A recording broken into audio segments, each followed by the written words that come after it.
Welcome to the Mindcraft podcast. My name is Kimberly Quinn, and I have with me the amazing Rich Bruno. Rich and I have met in the mastermind group, the Rising Tide Connection, we're a part of, and Rich and I became fast friends. I'll tell you something, Rich is here to speak to us today on well balanced leadership, as he is an executive coach and business consultant for the Rich Bruno Consulting Agency. So, Rich, I'm so thrilled to have you here with us today. I am too, Kim. It is such a pleasure to be with you. You are such a breath of fresh air and so positive. I just love your company, so I'm excited about our conversation.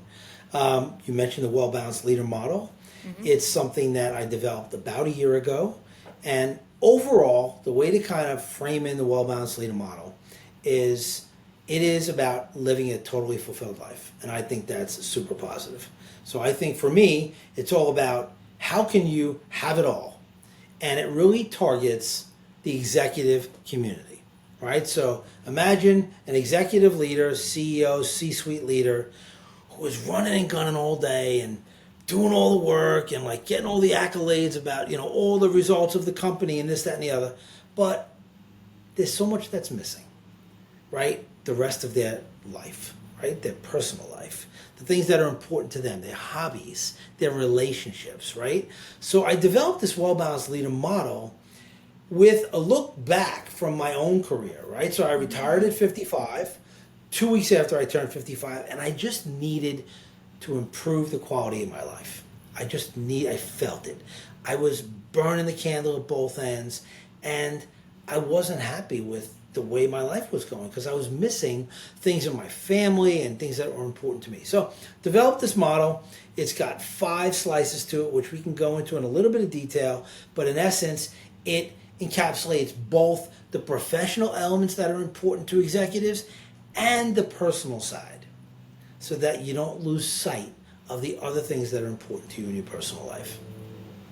Oh, I love this. In fact, Rich has some videos out there. We'll put that in the bottom there. But I was watching one of them today, and I think one of them yesterday, and you just think, that executives they got it all going on and stuff. But here's the thing: if you hate your life, you hate your life.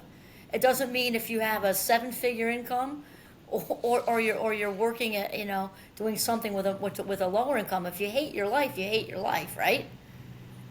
Yeah. And you know what? You know this, and it's kind of cliche, but nothing's promised. Right. I mean, nothing is promised, right? So for me, what I've embraced is this concept that you got to live every day to the fullest. You absolutely do. And that was the trigger for me to retire at 55. Right. Like, I left a great career behind.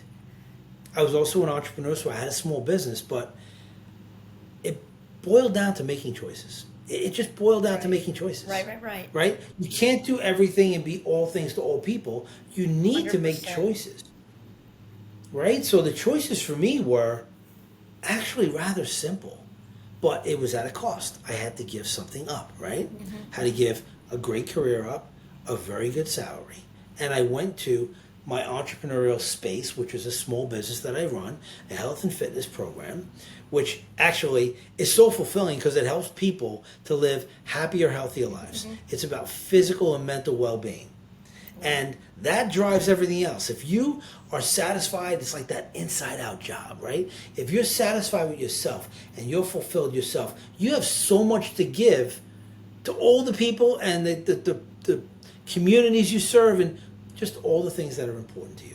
But it starts with you and anchoring in you. And actually, with the well-balanced leader model, there's a self-care element, which is all about that. It's all about those routines that fulfill you so you can bring your best self to everything else. I love that. You know how I feel about life minutes. I mean, I agree, Rich. This is not a dress rehearsal. This is the big game. And as we advance in age, there are fewer life minutes in front of us than behind us. So, I really get why you just got to this point where you're like, wait, put the brakes on. Yeah. And I'm glad, looking back, I'm so glad that I came to that realization. Because as you said, it's as you move on in age, let's just face it, the mortality kind of is more present for you. Like you're thinking Right. more about it, right? Right. You Right. see Right. people in your family, they're aging, they Truth. pass on this, that, and you start to really like crave the time you have. You really do. You crave the time you have. So I was fortunate, very healthy at 55. I'm like, you know what? My twins are 14, my daughter's 11. I'm fully invested as a dad, but I'm like a hamster on a wheel. I'm Right. like just running through every day, one's rolling into the next. And I'm like, you know what? That's not good enough for me. That's just Right. not good enough for me. I got to be in more of what's going on at a pace that gives me a better quality life. So that was the slow down moment for me. I've lived into it 100%. I will tell you, 100% conviction on this decision. Like, there was no turning back. I have no regrets in the choices that I made. And I got to tell you, I feel like I'm living my very best life. I really am. That's awesome. I remember you and I had this chat right before I was voted off the island at the college where I was, no, I'm just thinking though, true that I've lived this way for a long time, right? I mean, do you want it on your memorial stone? She answered every email. She never missed a meeting. Who gives a fat rat's ass? You know, it's all about the relationships and the love and the joy. The rest of it doesn't matter in the end. It doesn't. I mean, I recently spoke to a group and I talked about this moving on moment, right? And I said, you know, the reality is I was a great performer, but so what? Like, I left and it's like, have a nice day, Rich. The company will carry on. Like, everything will Right. continue the same Right. after Right. you're Right. Right. gone versus when you were there. They're all The only difference replaceable. is you're not there, Right. right? So just don't lose the opportunity to serve yourself. That's really what this is like the well balanced leader model. It's you can be totally fulfilled in life, which is Right. personal and professional, but you got to make choices. You You got just to got to make make choices. choices. You got to make choices. You know, you're making me think, Rich, of my dear friend Oprah. We're very close. She's just not aware of our relationship, but we're very tight. And she talks about this thing, like how selfish gets this bad stigma. Like keep. We cannot give what we don't have. As a parent, you're talking about being a father, a good father. As a parent, as a partner, as a CEO, as an employee, as an anybody. So the way Oprah said, I have my mug right here. What's in here is for me. What overflows is for the rest of everybody, and we cannot give what we do not have. And I don't think people, Rich, I don't think that they realize that's good selfish because when we're filled up, you and I both know what that feels like. You feel like you have Yes, the world yes. by the ass, like you have so much to, like just so much No to give doubt. to people. And that's the way I want to live my life. So, you know, you're right on. And I appreciate that we think this way together, right? So, yes, it's the value of time and it's the greatest asset that we have and it doesn't wait for us. But at the same time, I want to make sure, and I talk about this not being selfish as well, right? So, the self care piece of the well balanced leader model is about fulfilling yourself so you can bring your best, as I mentioned earlier, to everything and everyone that's important, anything that's important to you Right. around you, to them. And you do it in a way that, you know, you have great positive energy, you're clear, you can be fully present. Like you mentioned that little clip that you saw yesterday or the other day about my son, and that was part of it as well. Like, these are reflections I have in my life, and I realized that I was running and gunning, trying to do it all professionally and personally, and you only fit so much in that cup, right? So I was that guy that would come in the door, phone in hand, Right. finishing up something, and I got these young kids tugging at me, which I'm so grateful I have that. Right. Right. Right. But I wasn't fully there, and it was very clear to them that I wasn't fully there. And so Can you maybe that's share not that with the bring you listeners, home. Rich? Because I I saw certainly it, can. but So, yeah, the short version of the story is I was an entrepreneur and a corporate leader at the same time. Trying to do both really was quite the task. So my lifestyle was I'd get up at 3:30 in the morning, very active owner operator in a health and fitness program. I would get up at 3:30 5 days a week. I would go teach a 5 a.m. class. I would take a 6 a.m. class. I would leave and drive to work, take a shower, work all day. Literally, everything was like precision. If I hit traffic, I was screwed, pretty much. Right? So Wow. everything was to the minute. And I would leave work, handle calls, get home. And this is the moment where I was trying to catch up with my business since I left the work. And I was trying to do that at night and on weekends. And it had an impact on my family, my kids in particular, right? So my wife was very understanding, but I'd walk in the door with the phone in my hand, finishing an email, finishing a text. Right. And my kids would be waiting for me.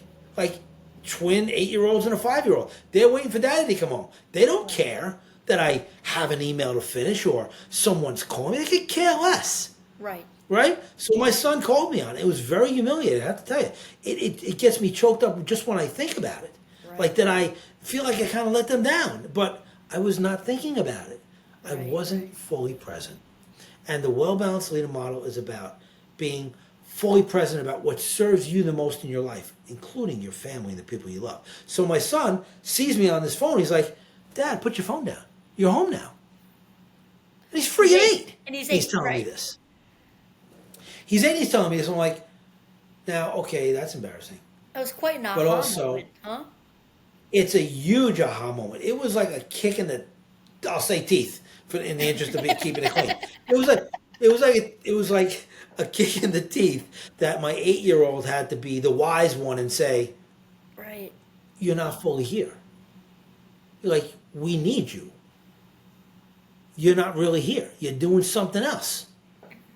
So that was a big wake-up call for me. You're right, an aha moment. And it was, I changed from that moment. I did not.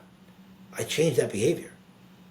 But Look, it but still ran with caused it, me Rich. to run and gun and recognize that this creation of the well-balanced leader model breaks down professional excellence and personal needs. That's like the simplest way to put it. But it does require choices. You could be a rock star executive, right? Leadership excellence is one of the key elements of this well-balanced leader pie. Mm-hmm. Time management mastery is another one, which kind of spills over to personal. And then on the left side of that pie, there are 3 slices. The first one is self-care, which we talked about.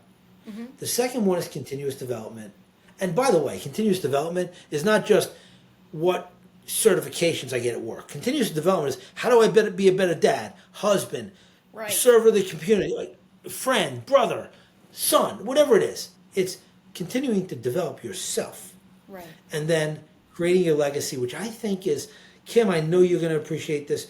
This is where it's at for me. That last slice of that pie, which is creating your legacy, is what it's really all about for me.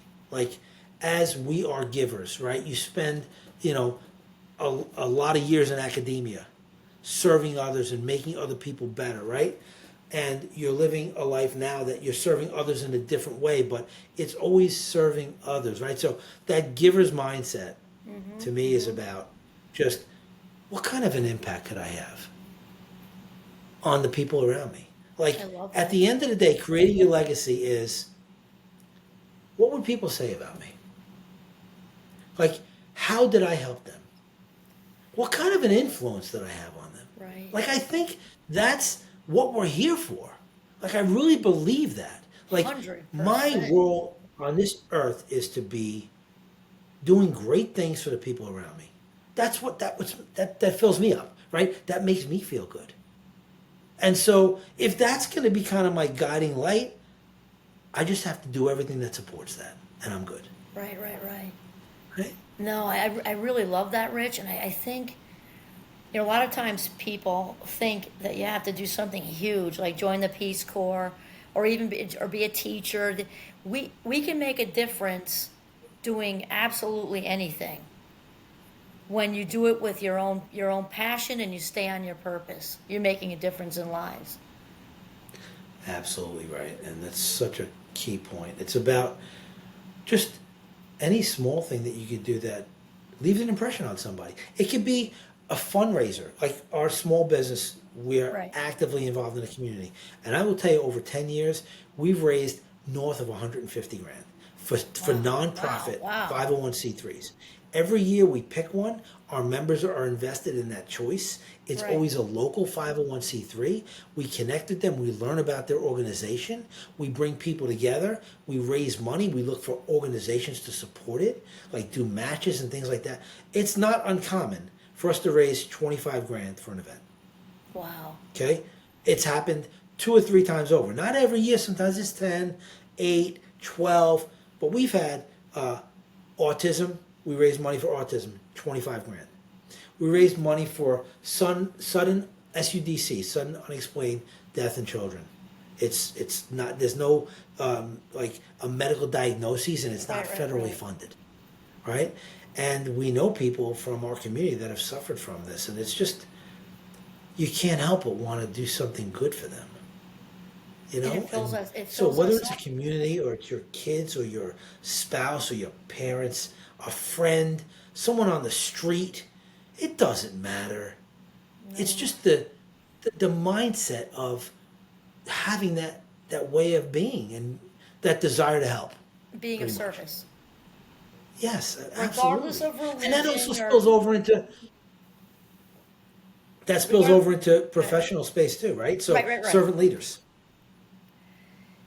Which is where I was thinking it was a nice little segue into your, Rich and I were talking about the well-balanced leadership model having to do with empathy, and I wanted to throw in here, because I think you'll run with this as well, Rich. I was reading a Tony Robbins article about, I don't know if you saw it, about recently, a month ago, 6 weeks ago. And it was longer than what I'm going to say, but he was talking about leaders being way more about influence versus position. So your empathy thing, I think, could maybe kind of flow into the responsibility that a good leader has to be other-oriented and the things you want that you're saying right now. Maybe you want to take us there for a moment. Yeah, absolutely, I can. I was really blessed to be in great organizations. J&J, Johnson & Johnson was the last one in my supply chain leadership career, the last 15, 16 years. And they were all about people. And, you know, leadership to me, and I got certified as a John Maxwell coach, speaker, and trainer after I retired. I didn't mention that, and John Maxwell is like a leadership guru, right? Great leadership principles, and he's all about the people and influencing and relationships and communication. So servant leaders and this concept of empathy, right, has all to do with thinking of others. Like a leader's role is to multiply other leaders. Your role is to develop your organization to be more effective leaders in the future. Maybe they'll even be your boss. And you have to be okay with that. You have to go into being a leader that it's not about you. It's about the people that you're working with. And I never say for. The people that you're working with are the people that you're serving. And your job is to put them in a position to be successful, eliminate barriers, go to bat for them, give them opportunities to grow, all of those things. But there's the empathy part, which you hit on before, and that's about the culture in your organization, right? If you have someone on your team, you're serving them as a servant leader, right? Professionally, but that also spills over into the personal space. What if they have a personal need? And the example I used in that clip that you're referring to about empathy was, let's say a team member says to you, hey, I have a personal issue at home. I really have to take care of it. Now, you don't want to invade their privacy. You're not going to kind of ask them what's going on. Right. You're just going to automatically sign up for, what do you need? How can I help you? Right. We got you. That's what they want to hear. They don't want, oh, there's a bunch of BS about you don't have any more sick time. You can't take a vacation day yet.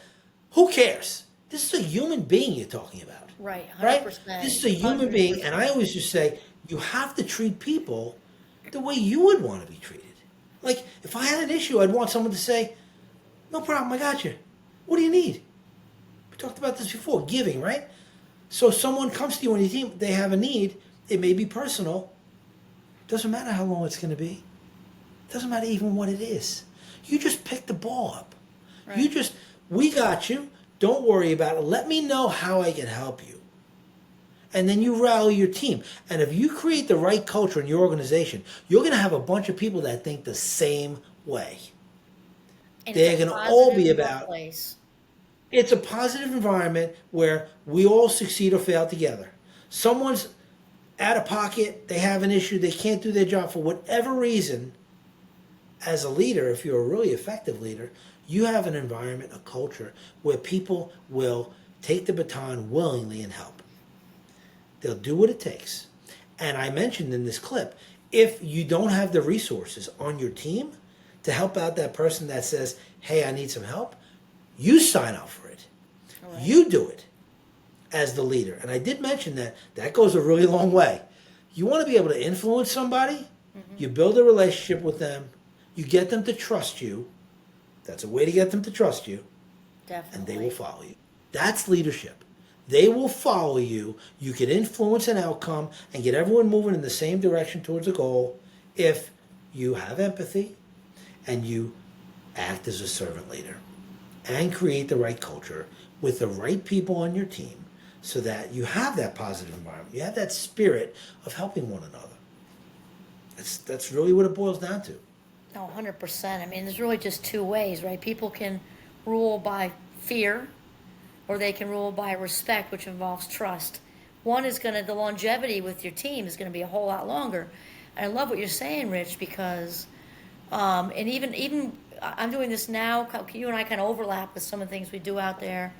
And also with students, is the whole student walks in the room, not just the book bag it's the same in corporate America or with the whole person, the person going through a divorce, the person whose child is sick, the person who just got fired from something else and landed with you, whatever, or physical illness, all of that walks in and they may not tell you. And they shouldn't have to. Just like you're saying, I've got this going on, and then a good leader is going to zip in. And the other thing I wanted to bring up to you too is so much we hear about from companies about the money. We don't want to bring so-and-so in to speak and do these things. When you come in and make these changes where people are now are treating people, just like you just said, Rich, the golden rule from kindergarten, treating people like we want to be treated, your cash is going to go up because you don't have the turnover because they want to be there. 100%. 100%. I don't have the stat at my fingertips, but I was talking to someone in healthcare about this recently. And I think there's a stat that it costs like 3 times someone's salary definitely. to replace. Yeah. Okay, so just think of the collateral damage of all of that. Forget about the stats. First of all, retention. People leave managers, typically, not their jobs. Right? Definitely. Toxic environment. And you could tell when a culture is not good just by those metrics. Turnover, right? Things along those lines. So it is in an organization's best interest, without a shadow of a doubt, right, to bring the right people in, support them in the right ways, create the culture where they wake up and they want to come to work and contribute. That's the way it has to be. Right? I want to be jacked up about what I'm doing. Right. Exactly right. And I say this, I go so far as to say I've been blessed in my whole career, right? And even what I'm doing now. I feel so grateful for what I have an opportunity to do, right? I say if my feet don't hit that ground and I'm not really excited about what I'm doing, I better find something else to do. Because that makes me tick. That's what really motivates me. Right? That excitement, that fire in the belly, So why wouldn't you want a group of team members feeling the same way? You would. That's a really good question, and this is a really probably a really great place to, Rich does go out there and speak to, agencies, corporations, and does coaching with all this, well-balanced leadership model information, and happy to come in and speak to people and get your teams in shape. Right, Rich? I would absolutely. I love doing that because, again, it goes back to how can you serve? What kind of an impact can you have? If you can get someone to think differently about what they're doing, right? And put some more positive behaviors and literally institutionalize them. So make them your new habits. Whether it's your own self-care, whether it's your work-life balance, right, and creating boundaries, whether it's changing your leadership style, just recognizing, your opportunities and changing the way you lead and adapting your style and on and on. There's so many things. But at the end of the day, let's face it, we spend a lot of our time at work. And it's hard. And it's not supposed to be easy. But you should at least enjoy it. You should feel like you're getting a benefit from being there. You should like the people you're working with. Definitely. Most of the time. I mean, if you don't, you mentioned before, it's flat out is not sustainable. Right. It's not sustainable. Right. You won't keep people. I like to say, when I go out and do my thing, I like to say that think about the time most of us spend at work, right? If you spend 40 hours, many, especially in the States, many are way more than that, right? Never mind the commutes and the whole thing. So your workplace should be like a really good mattress. Think of that the time we spend sleeping. You want it to be comfortable. You want to look forward to it. You want to wake up rejuvenated. It doesn't mean you can't have one bad night's sleep here and there, but mostly it's comfortable, it's enjoyable, and you look forward to it. Same with work. Yes. 100%, and right? You know what? Let's say you spend almost half of your time, 5 days a week. Right. Half of your day, almost half of your day is at work. And there's another element of this, which we don't have to get into any deep dive on it, but the time management mastery component of that well-balanced leader model is very important. And I also talk about, a mechanism that I have through John Maxwell's tools to prioritize what you spend your time on.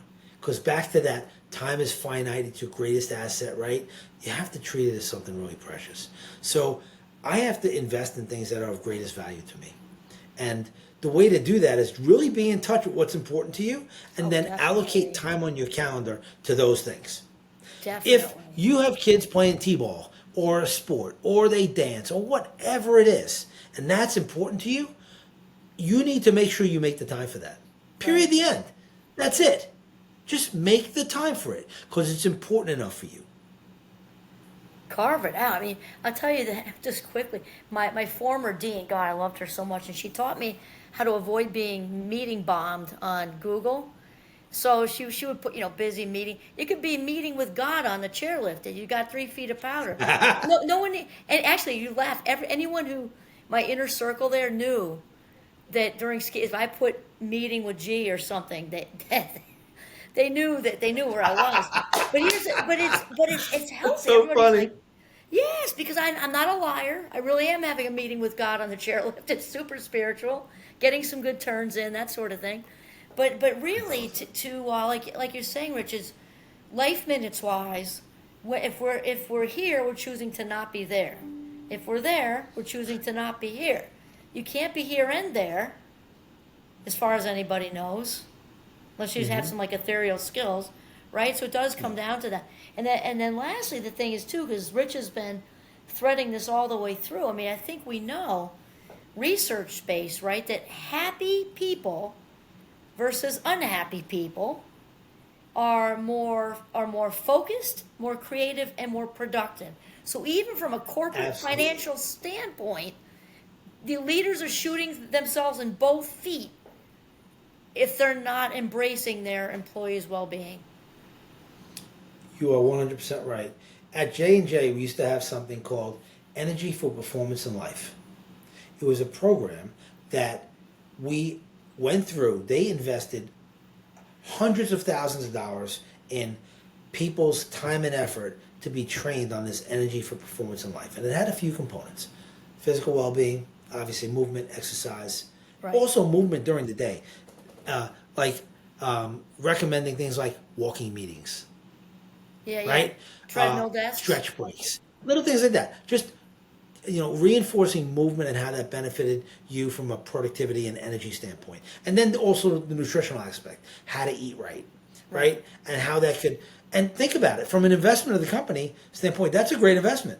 Because they're going to get more focused, productive, energetic people who feel fulfilled. Oh, that company really cares about me. And then the loyalty. They're actually investing in me to learn about ways to take care of myself. That's really awesome. Right. And then the loyalty piece follows, right? The loyalty piece is key too. Because now you see that the people-centric part of this, the company cares about the employee. They will keep employees longer. They will have healthy. Think even about sick time, right? So if someone's healthier, they're not out sick. There's a big cost related to that as well. Oh, I just read a stat on that, actually. It's 60, in the United States, 68% are looking for positions elsewhere. And then it talked about, I forget the percentage, but it was high enough, of unhappy employees who end up in the emergency room.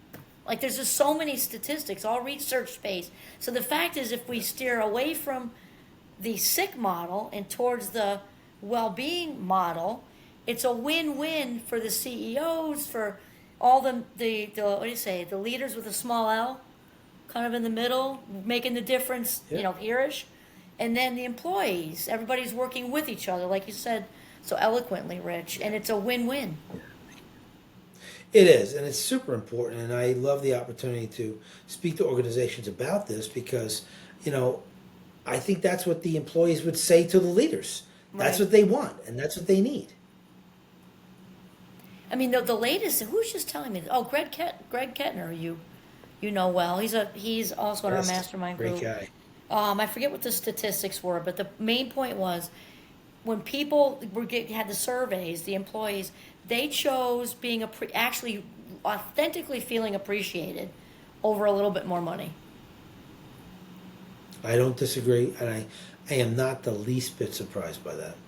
A happier, healthier work environment where I actually I'm stepping on the gas and I can't wait. Yeah, and I think there's also a demographic piece of this which we don't have to get into, but the newer generation of professionals, they have different needs. They just have different needs. They're not driven by company loyalty and salary and throwing all these things at them. They want time and space. They want flexibility. The Gen Z, Right? you mean? All of those things that we were talking about. That's what they want. Right. So, Yeah, no, definitely. And Simon Sinek, who I love listening to him. I'm sure you listen. I mean, he's Yes. all about the leading with trust and empathy, because yes. without trust and being other oriented, a leader's got nothing, really, Yeah. No doubt. right? Absolutely, 100% right. That's John Maxwell says, leadership is influence, nothing more, nothing less. That's all it's about. Right. And there's a way to Influence influence, over and that's position. through what we talked about, through Definitely. the relationships and the communication with your team members, being authentic. That's so super important. Like, how many times I can count on one hand because I was really blessed in the organizations I worked in, but I think that when you have a leader that's got an ulterior motive, you're not going to trust that person. Of course not. No, a dog's And not you know going to what? trust that You get person. spotted a mile away too. When you get more savvy in navigating around an organization, Yeah. you could spot that a mile away. When somebody has an ulterior motive and they don't have your best interest, or it's about them, you could see that it's about them.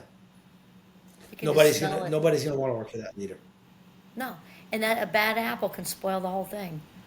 Definitely Absolutely right. for sure. So, wow. So Rich Bruno, executive coach and founder of the Rich Bruno Consulting Agency, right?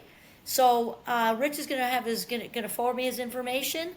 You can reach out to him Yep. for speaking gigs, for coaching. If you want to follow up on the conversation, any of the above, or actually it'll be below, then feel free to reach out. I just want to say thank you so much, Rich, for using your life minutes to be with us here today. Much appreciated. Well, right back at you. I mean, I love spending time speaking with you, and we just have a really good vibe together, and you're a really good person, so who doesn't want to be around good people? I know I do. So I appreciate that you invited me on, and thank you so much. All right, awesome. Thank you, listeners.